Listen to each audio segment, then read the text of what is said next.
siapa saja yang bisa dapat rezeki dari nama saya ya alhamdulillah, siapapun itu. Sampai ada orang yang sudah terkenal, orang Jakarta yang juga nyebut nama saya terkenal juga alhamdulillah. Yang jelas kalau bisa membagi rezeki ya alhamdulillah. Malah apa itu namanya, kontennya jenengan itu saya bagikan kok di tab komunitas saya. Di tab komunitas saya bagikan. Ada di tab komunitas saya. Dia juga melihat kok dibagikan juga. Biar subscribe jadi cepat naik. Selain itu juga kalau berharap bahwa ya kita dicaci maupun dibully oleh orang lain juga itu barokah untuk diri kita. Itu makanya ada akun-akun yang lain itu yang kayak akunnya Opa itu juga Mas Fikri itu saya bagikan, walaupun beliau itu menghujat saya, walaupun beliau itu mencaci saya, karena ini buat saya ya amal matiah untuk saya. Jadi ada apa-apa, terlihat buruk di depan orang, memandang semua jelek nggak apa-apa, yang penting jangan sampai terlihat buruk di hadapan Allah Subhanahu Wa Taala. Itu aja. Makanya saya bagikan akunnya Opa sama akun apa kontennya Mas Fikri. Siap. Saya bagikan di channel saya. Monggo kopinya Pak. Siap, bersih. Nggih, iki langsung mawon berarti kula sepindah mengucapkan matur suwun sangat. Saya ucapkan terima kasih panjenengan sudah mau datang ke sini, sudah mau memenuhi undangan saya. Matur suwun sangat. Siap. Alhamdulillah saya sudah silaturahmi ke rumah jenengan, terus jenengan juga silaturahmi ke sini. Alhamdulillah matur suwun sangat. Mungkin dengan jaringan silaturahmi nanti bisa membawa kebaikan di dunia wal akhirat. Amin, amin.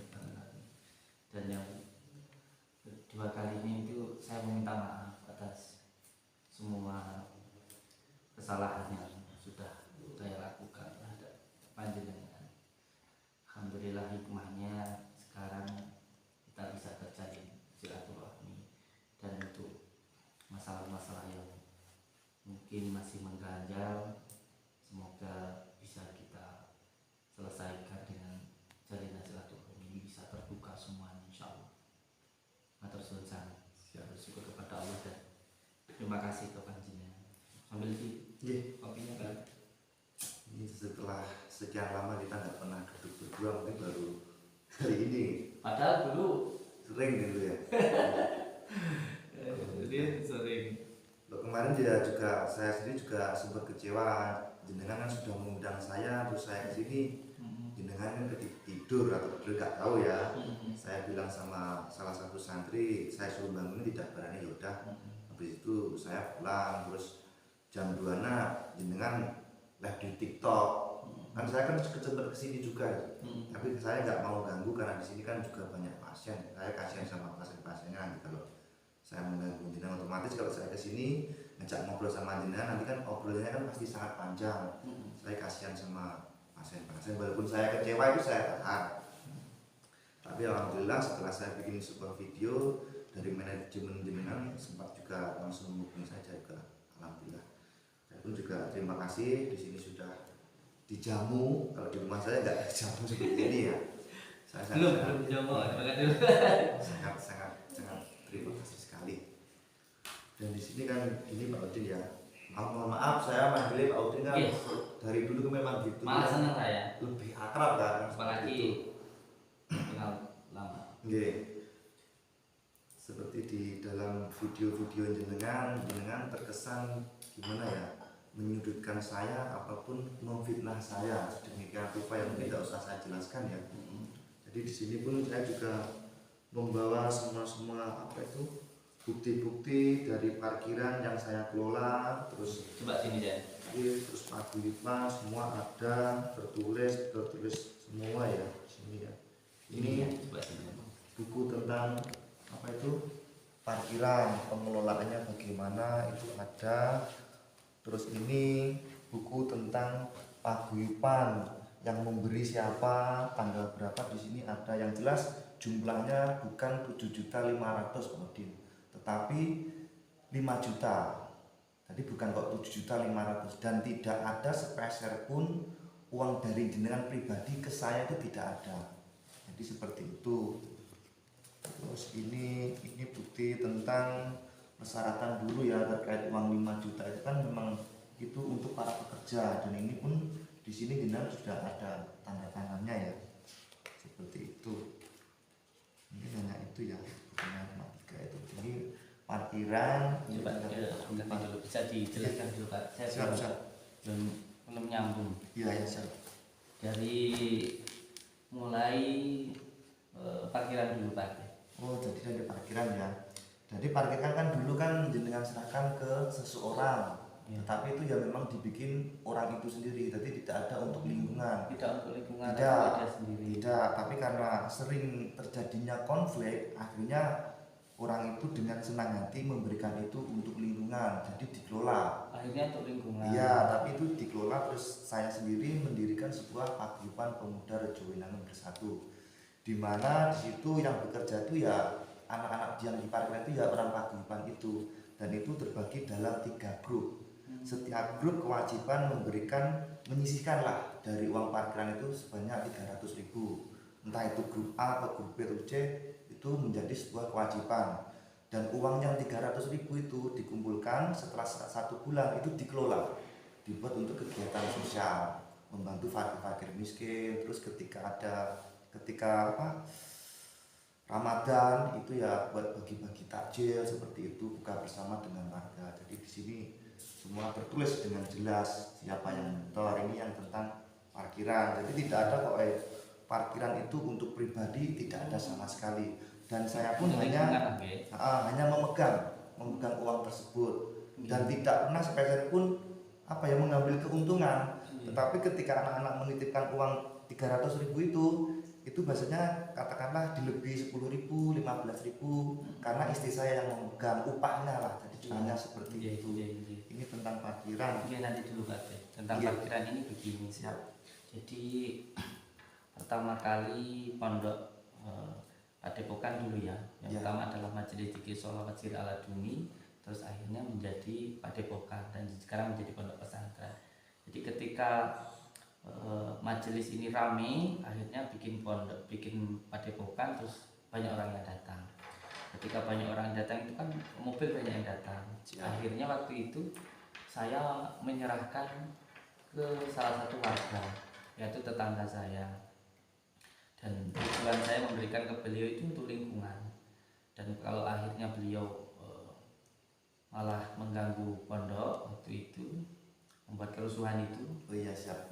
Yang beliau sampai nyerang ke dalam, terus akhirnya juga sampai ke pihak kantor polisi, terus akhirnya dari situ diserahkan ke lingkungan. Tapi waktu itu sudah diserahkan ke lingkungan. Sudah diserahkan ke lingkungan sama beliau itu. Ya. Tapi beliaunya malah sering ganggu di pondok itu. Dan alhamdulillah akhirnya dipegang oleh lingkungan dan untuk kepentingan lingkungan. Berarti kalau untuk masalah parkiran ini sebenarnya sudah selesai ya. Sudah selesai, dan karena dulu waktu di Padepokan yang lama itu diserahkan ke lingkungan, berarti ini sudah selesai ya. Sudah selesai, alhamdulillah.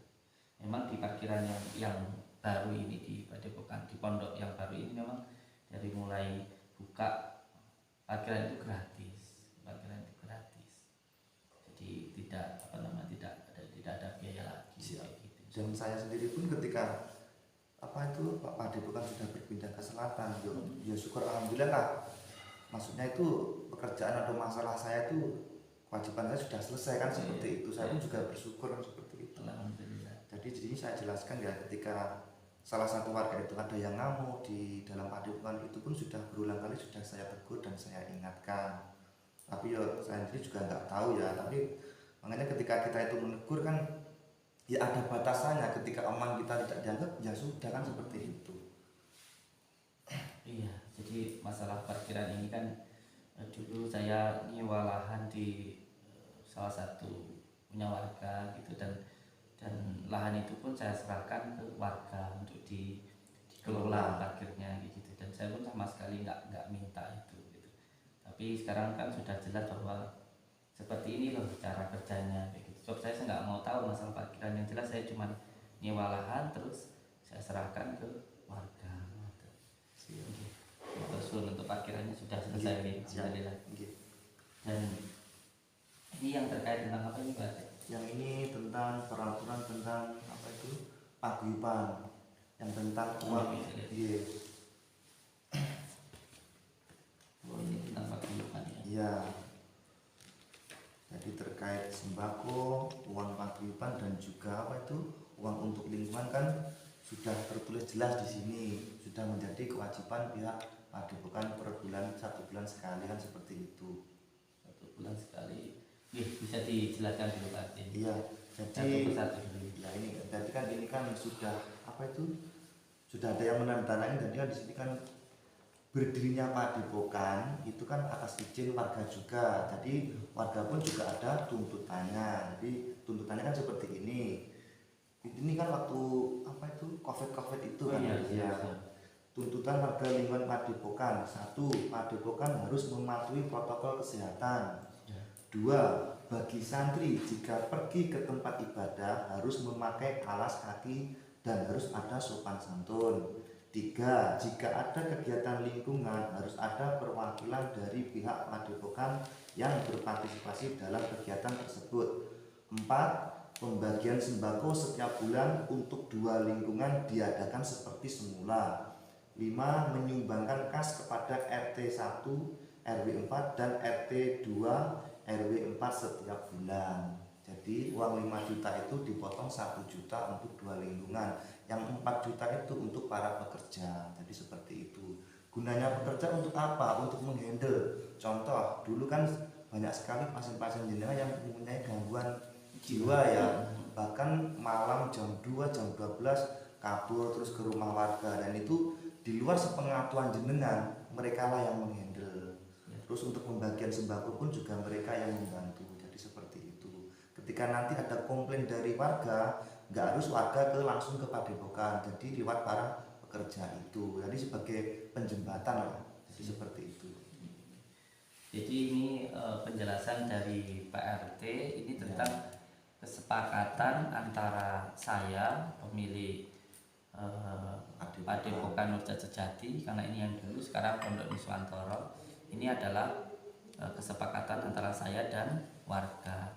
Di sini ada tanda tangan dari berapa RT Pak?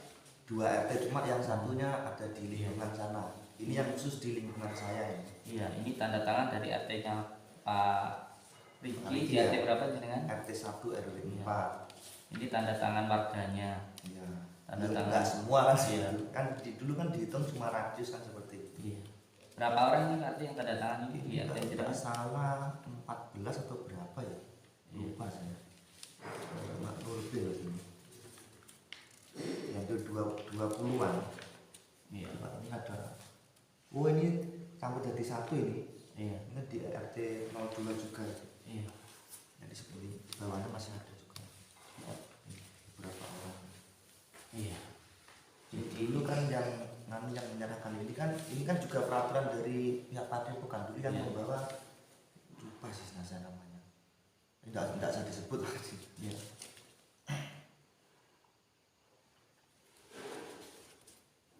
Jadi kan saya kan hanya mengingatkan, soalnya jenengan kan orangnya juga pelupa yang saya tahu ya. Mohon maaf ini, saya mending jujur saja gitu. Oh iya, ada 50 berarti. Iya siap. Jadi itu 2 lingkungan berarti. Iya. Jadi ini surat dari Pak RT yang menjadi bukti bahwa dulu di Padepokan Nurjat Sejati itu ini adalah surat perjanjian antara saya dan warga, dan ditandatangani sekitar 50 orang itu dengan tuntutan dari warga yang menjadi tuntutan dari warga lingkungan untuk pondok seperti ini. Yaitu salah satunya Padepokan harus mematuhi protokol kesehatan, karena ini memang waktu COVID itu yang pertama. Yang kedua, bagi santri jika pergi ke tempat ibadah harus memakai alas kaki, karena memang santri pondok itu nyeker gitu. Jadi kalau keluar itu, apalagi kalau ke masjid, ke musola itu harus pakai sandal gitu. Dulu kan ceker dulu. Kalau sekarang alhamdulillah alhamdulillah sudah pakai sandal kalau ke masjid ya gitu. Terus yang ketiga, jika ada kegiatan lingkungan harus ada perwakilan dari pihak padepokan yang berpartisipasi dalam kegiatan tersebut gitu. Terus yang keempat itu pembagian sembako setiap bulan untuk 2 lingkungan diadakan gitu. Terus yang kelima, menyumbangkan kas kepada RT 1 dan RW 4, RT 2 dan RW 4 setiap bulan gitu. Ini perjanjiannya saya dan warga. Jadi ada surat perjanjiannya. Dan yang perlu untuk saya sampaikan begini, dari kesepakatan ini yang setiap bulannya itu 5 juta dan sembako setiap bulannya itu, untuk khusus yang 5 juta ini saya memberikan itu melalui dengan karyawan saya, karena memang dari dulu, mohon maaf, saya karena memang kesibukan saya sendiri sehingga saya tidak bisa bertemu langsung dengan Pak RT ini gitu. Karena perlu juga saya sampaikan di sini bahwa dari dulu kalau masalah tentang pondok, dulu padepokan itu semua uang yang masuk ke pondok, entah itu dari tamu-tamu yang datang maupun dari manapun, itu yang memegang ada sendiri uang itu. Dan untuk saya pribadi, untuk makan keluarga saya sendiri itu dari kerja keras saya sendiri, sama sekali tidak mengambil dari uang pondok. Sehingga sama sekali saya tidak pernah ikut campur uang masuk itu berapa dan ada berapa. Saya hanya menerima laporan itu dari karyawan saya bahwa memberikan uang senilai 7.500.000 untuk paguyuban, dan dulu itu 25 juta untuk sembako kayak gitu.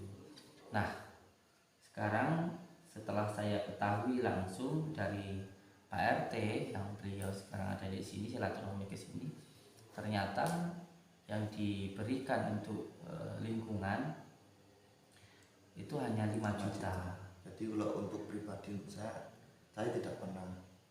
Ya, dengan ini kan berarti sudah sangat jelas, dan sekali lagi saya mohon maaf ke Pak RT atas kesalahan ataupun ucapan yang salah yang saya ucapkan ke panjenengan. Dengan ini sudah sangat jelas bahwa uang yang diterima Pak RT itu hanya 5 juta, yang 4 juta untuk paguyuban itu. Betul.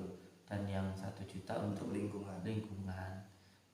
Dan sembako sudah berjalan seperti biasa gitu waktu dulu itu. Jadi intinya di sini saya sebagai pemilik Padepokan Nurjati Sejati yang sekarang menjadi Pondok Nuswantoro, ya mohon maaf atas kesalahan yang saya lakukan, yang dilakukan oleh karyawan saya gitu. Saya mohon maaf yang sebesar-besarnya.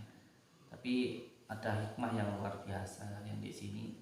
Dengan kejadian ini kita bisa menyambungkan tali silaturahmi dan bisa terbuka dengan sangat jelas apa yang sebenarnya selama ini menjadi ganjalan. Karena saya sendiri tidak begitu mementingkan sebenarnya, tidak juga begitu memikirkan tentang masalah uang. Yang saya pikirkan itu adalah tanggung jawabnya. Karena apa? Karena yang menjadi pikiran saya kemarin itu begini, ketika panjenengan diberikan uang sedekah dari pondok untuk menjaga ketentraman antara orang-orang yang datang dengan warga. Tapi kenapa waktu itu kok malah dari paguyuban sendiri yang dikasih uang 5 juta itu yang membuat kerusuhan di pondok, sampai saya sedang ruqyah sempat masuk banting saya, terus nendang kitab saya, bahkan ada Al-Quran di situ. Terus sampai ketika santri keluar itu ditempeleng gitu. Akhirnya saya laporkan, tapi akhirnya juga saya maafkan karena saya melihat keluarganya, saya melihat beliau tetangga saya kayak gitu. Tapi yang jelas di sini sekarang itu sudah jelas lah, sudah jelas bahwa seperti apa yang saya sampaikan. Karena jujur saya bukan masalah uangnya. Kalau uang itu memang buat saya untuk rezeki ya bagi-bagi lah kayak gitu. Dan juga itu intinya kan untuk bekerja, untuk membantu ketentraman pondok, ketentraman warga, ketentraman kayak gitu. Cuman yang menjadi kecewa saya itu kenapa Pak RT kok diam saja gitu. Pak RT kok diam saja ketika mohon maaf sudah ada kesepakatannya kayak gitu, sudah ada apa namanya kafarohnya untuk menjaga ketentraman, kenapa kok ada temennya yang sudah dikasih uang 5 juta itu kok malah membuat kerusuhan kayak gitu. Itu menurut panjenengan bagaimana Pak RT? Itu pun ya sudah saya bilang ya, beberapa kali sudah saya bilang gini, kamu tuh sudah mendapatkan uang dari padepokan, kenapa tuh nyapo tuh selalu bikin onar, mbok yo izin. Itu pun berulang kali saya nasihati, dan saya pun juga merasa malu dengan ulah teman saya yang seperti itu. Ini nggak apa-apa kalau beliau melihat video saya pun nggak apa-apa. Memang saya pun memang sudah saya bilangin kan seperti itu. Cuma kan waktu jenengan di bawah alam sadar ya atau apa itu kan, jenengan kan yang disebutkan nama saya saja bukan nama beliau kan seperti itu. Akhirnya para netizen itu tergiring apa ini saya terus yang bikin masalah kan seperti itu. Dari demo pun jenengan juga bilang, bahkan apa itu netizen tuh katanya saya yang menggerakkan demo, saya yang nggak bisa ngayomi masalah saya itu hanya gimana ya, kalau orang Jawa menu badodo, apa salah saya kok selalu dibikin seperti itu.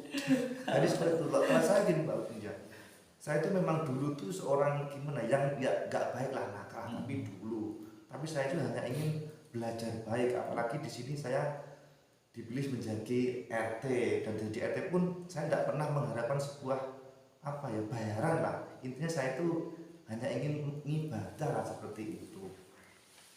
Mas saya itu juga sempat kecewanya di situ gitu. Makanya saya mengcover jenengan lewat channel YouTube orang lain itu biar jenengan itu biar melihat, biar saya itu dipanggil langsung. Maunya saya itu seperti itu.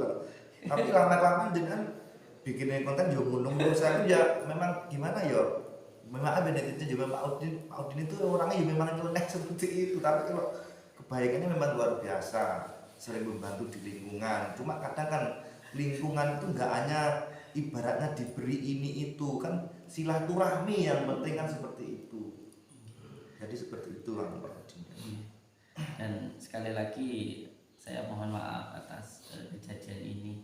Saya selama ini biasanya kan kita waktu saya masih usaha dulu sering silaturahmi kayak gitu, cuman karena kesibukan saya dari mulai mata melek ini sampai saya tidur lagi itu kan terus melayani tamu, sehingga untuk bersilaturahmi dengan warga itu saya harus lewat karyawan saya, dan ternyata seperti inilah keadaannya seperti itu. Dan yang membuat saya agak bertanya-tanya dan sempat saya agak kecewa itu masalah demo itu begini Pak RT. Jadi ketika saya sudah berusaha baik kan kayak gitu penjenengan, terus sudah saya kasih bulanan, sudah saya serahkan parkiran, tapi kenapa Pak RT itu kok malah di depan ketika demo kayak gitu. Dan saya lihat juga di video ini itu sempat terprovokasi. Betul, itu memang terprovokasi.